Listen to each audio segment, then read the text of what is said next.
Esteve Plantada, què tal? Quants dies sense trepitjar aquest plató, eh? Sí, Déu-n'hi-do, feia dies, sí. Quina il·lusió retrobar-te. Doncs sí, la veritat és que el dia canvia, quan passo per aquí. Sí, per nosaltres també, per nosaltres també.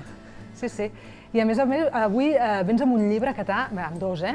Bé, amb tres, de fet. Tres, sí, de fet són tres, però vaja. Aquests dos són representatius d'una col·lecció particularment, però el primer t'ha entusiasmat, eh? Sí, m'ha agradat moltíssim i dic, ostres, les coses quan t'agraden i d'allò s'han de compartir. Doncs sí. I de fet... I per escriure, no? Per escriure i recomanar, perquè penso que val molt la pena. A més, és un escriptor que, malgrat la trajectòria que té, que Déu-n'hi-do, perquè ha guanyat... O sigui, aquest és el primer llibre sense premiar que publica.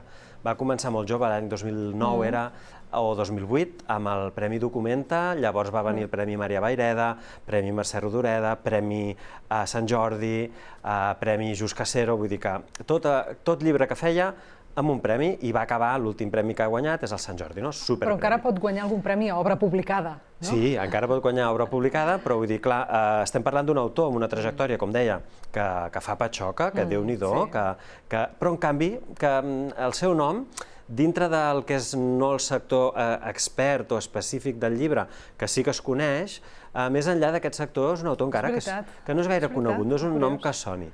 I a mi sempre m'ha sorprès molt perquè penso que l'obra que proposa ell té una vessant popular que és extraordinària, que és un tipus de novel·la molt lúdica per entretenir-se, per enganxar-s'hi... Clar, per totes les connexions pop que fa, no? Per les connexions pop, i llavors tens tota l'altra banda, que és a dir, tot aquest món referencial de lectures, de pel·lícules, d'aquesta cosa divertida d'anar buscant coses, que això és una altra capa, que no tothom té per què arribar. Una cosa, diem de qui estem parlant, no? Sí, del Víctor García Tur estem parlant, i que ara ens presenta un llibre que es diu Els claustres, i que ja veieu, si sou una mica cinèfils, amb la coberta aquesta ja veureu que això és un homenatge a una pel·lícula, de seguida us vindrà al cap Vértigo, d'Alfred Hitchcock, i us vindrà també al cap la persona que va fer aquest grafisme, perquè això és una mica l'homenatge també al Saúl Bas, que era el dissenyador, era dissenyador gràfic i dissenyador de tots els títols de crèdit mítics d'Alfred Hitchcock, i aquest remet claríssimament a Vértigo.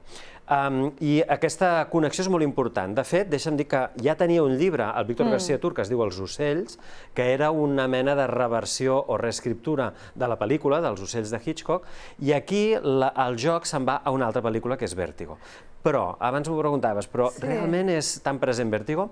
Jo crec que el joc no és tan intens o tan directe com ho era Els ocells, que realment era gairebé pla a pla o personatge a personatge la pel·lícula reversionada, sinó que aquí és una inspiració en personatges, en algunes situacions, i sobretot amb el tema aquest de la identitat, del fals innocent, fals culpable, tot això que va sobrevolant. Però hi ha molts altres homenatges. Vértigo, sí, és a dir, és claríssim, sobretot el que dius, la coberta, però jo he trobat que també hi ha referències o similituds amb dues pel·lícules també de culte, pràcticament, que són Les diabòliques, de Clouzot, i de David Lynch, Mulholland Drive. Això, Mulholland Drive. Sí, té molt de sentit perquè Mulholland Drive també juga amb aquesta cosa de la doble identitat o la dualitat, podríem dir, i el Clouzot, que va adaptar una novel·la que justament era del Boileau Narcejac, que són els mateixos autors de Vértigo, del llibre. O sigui, Les diabòliques és dels mateixos autors de Vértigo. Té molt de sentit, eh? D'entre els morts, no? D'entre els morts, exacte. I aquí li diu d'entre els morts, a Vértigo. De fet, es deia així, quan la van traduir aquí, em sembla que a l'estat espanyol es va traduir com d'Entre los muertos, i llavors se li va afegir el Vértigo, però vaja, en tot cas tothom la coneix com a Vértigo, ara en català en diuen Vertigen, però jo crec que si l'original és Vértigo, doncs...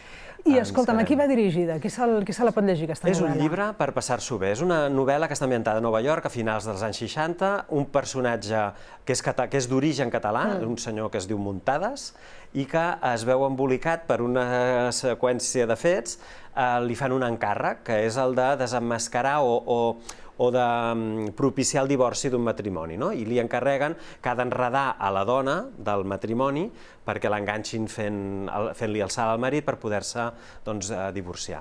I aquí comença la trama. De fet, té molt a veure amb la trama inicial de Vértigo, de la pel·lícula, i a partir d'aquí comencen a passar coses. Hi ha aquesta relació que s'estableix entre el Muntades i la dona, aquesta que ha d'enredar, i també la persona que li va fer l'encàrrec, el marit, tota la societat de Nova York i baixos fons d'aquella època, digressions sobre l'art també barrejades, clocades d'ull a d'altres llibres, a d'altres pel·lícules, i sobretot, dius, aquí va adreçada, jo penso que a tothom, perquè té un sentit molt lúdic. Com que és una novel·la policíaca, ambientada en aquesta època, els referents són claríssims, és que és la novel·la d'Estats Units, policíaca d'aquesta època, el típic investigador privat, així una mica antiheroi, que no li acaba de sortir mai res bé. I, a més, també hi ha connexions amb el tema de les drogues, d'aquella època que començava tot el tema de les substàncies, LSD, etc.